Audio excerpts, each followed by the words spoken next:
It's November 1168. Amalric I of Jerusalem has his army outside Cairo. The Fatimid vizier Shawar is reportedly ready to talk. The city is days from falling, maybe less, and Amalric knows it. Then he pulls back. Within 2 years, a young Kurdish officer named Saladin controls all of Egypt. Within 19, the Crusader states are broken at Hattin, and Jerusalem is gone. So here's the question worth sitting with. What if Amalric had held his nerve? Egypt controls the Nile, the Red Sea, and the entire southern flank of the Crusader world. This wasn't fate. It was a decision. To understand what was lost, you have to understand what was actually on the table. 1168 wasn't Amalric's first move into Egypt. It was his third. He'd been probing the Fatimid Caliphate since 1163, and each campaign taught him something the rest of his court was slower to learn. Egypt wasn't just a target of opportunity. It was the strategic center of gravity for the entire eastern Mediterranean. The Fatimids were already collapsing when Amalric arrived. This wasn't a healthy empire he was attacking. Rival viziers had been tearing the caliphate apart for years, and both the Crusaders and the Zengid forces from Syria were being pulled in as hired muscle for whichever faction needed them that week. Shawar, the sitting vizier, had personally invited Amalric into Egypt to counter the Zengid general Shirkuh. The Crusaders weren't breaking down the door. They walked through it. Amalric's army reached Bilbais, sacked it, and pushed toward Cairo. The city's defenses weren't ready for a serious siege. By most accounts, Shawar was negotiating, not fighting. The momentum was real, but the army stopped. The Templars opposed the campaign from the start, partly on principle, partly because they stood to lose trade arrangements that depended on a stable, non-hostile Egypt. Other barons worried about overextension, and there was genuine miscalculation about how fast Nur ad-Din could move reinforcements from Syria. So Amalric withdrew. The people of Cairo didn't wait to see if he'd come back. They burned Fustad, the old city just south of Cairo, to deny the Crusaders any base or supply from it. That decision alone tells you everything about how close it actually was. You don't torch your own city because the enemy is far away. Shirkuh and his nephew Saladin entered Egypt not long after. Shirkuh died within months of securing the country, and Saladin stepped into his role. By 1171, he had abolished the Fatimid Caliphate entirely and reoriented Egypt towards Sunni Islam and the Zengid cause. The opening Amalric had tried to close for 5 years snapped shut behind him. So, what actually breaks differently if the siege goes forward? Start with the Fatimids, because their collapse is the first domino if Cairo falls in 1168. The Caliphate doesn't just lose a city. It loses the thing that held it together, the treasury, the legitimacy, and the administrative machine that kept the Nile Delta producing. A Fatimid caliph without Cairo is a figurehead with nowhere to stand. The court scatters, the army dissolves, and Shirkuh's mission, which was to install Zengid influence in Egypt as a counter to the Crusaders, becomes pointless. You can't counter Crusader influence in a country the Crusaders already own, which means Saladin never gets his opening. This is the part worth slowing down on. Saladin's rise wasn't independent of Egypt. It was built entirely on Egypt. The wealth of the Nile Delta funded his army. The food surplus fed his coalition. The Red Sea ports gave him access to the spice and tribute routes that connected the Islamic world from the Persian Gulf to East Africa. When Saladin eventually moved against the Crusader states in the 1180s, he was drawing on 15 years of Egyptian revenue. Cut that off in 1168, and the financial architecture of his entire campaign doesn't exist. Nur ad-Din in Syria still poses a threat, but it's a fundamentally different threat. Instead of a united front running from the Euphrates down through Egypt and up to encircle the Crusader states, he's facing a two-front war with no southern anchor. Crusader Jerusalem to the west, Crusader Egypt to the south. The Zengid dynasty, already managing internal tensions between its own commanders, doesn't have the resources or the strategic depth to absorb that kind of pressure from two directions simultaneously. Now extend the logic further south.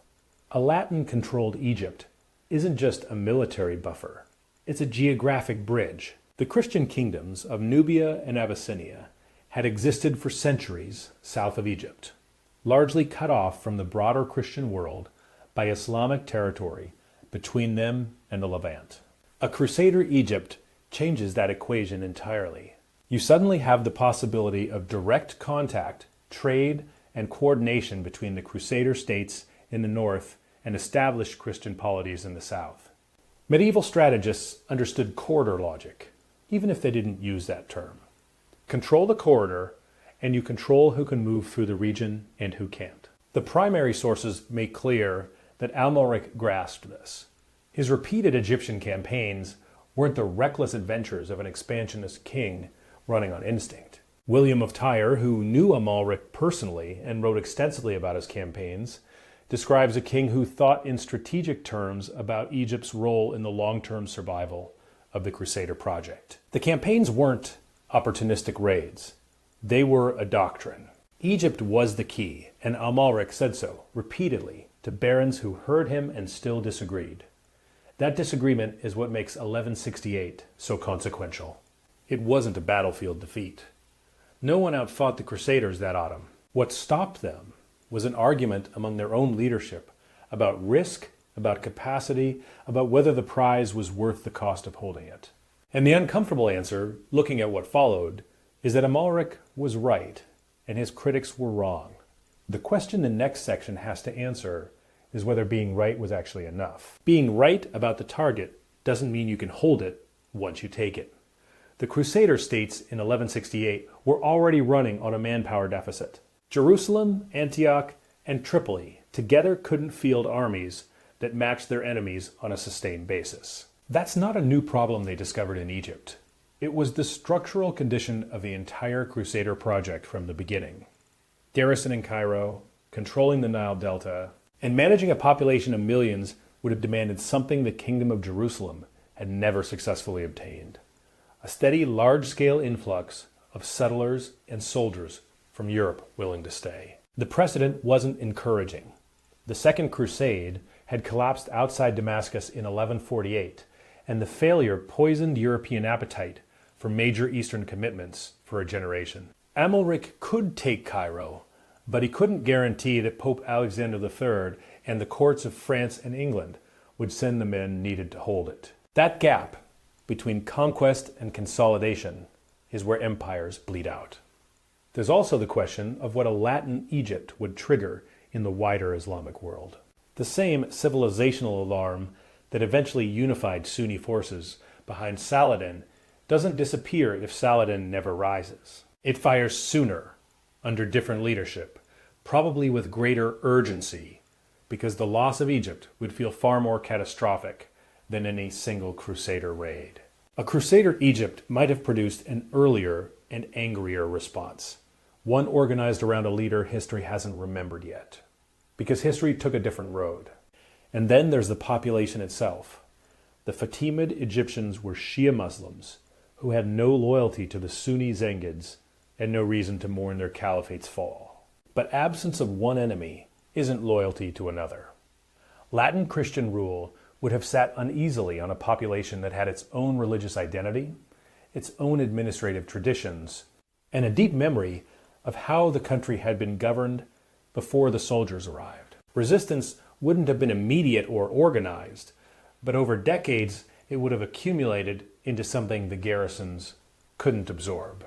The counter-argument, though, deserves full weight. The Crusader states held Jerusalem and the coastal cities for nearly a century with chronic manpower shortages, and they did it largely through fortification, negotiation, and tactical flexibility. Egypt's agricultural surplus and trade revenue dwarfs what the Levantine kingdoms ever generated.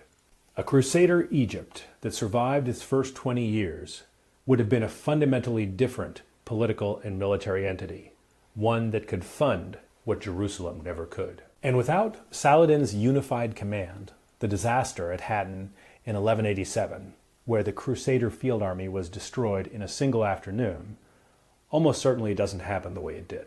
Hattin wasn't inevitable. It was the product of one general's genius and one kingdom's exhaustion. Remove the general, and the equation changes. The fall of the Crusader states wasn't written in advance. It was assembled from decisions, and 1168 was one of the most consequential decisions nobody made. Amalric was right about Egypt. The tragedy is that being right didn't move his barons. The men who argued against that siege didn't lose Jerusalem on the day they turned back, but they made it possible. Subscribe to Two Swords of History for more counterfactual and strategic history drawn from the primary sources.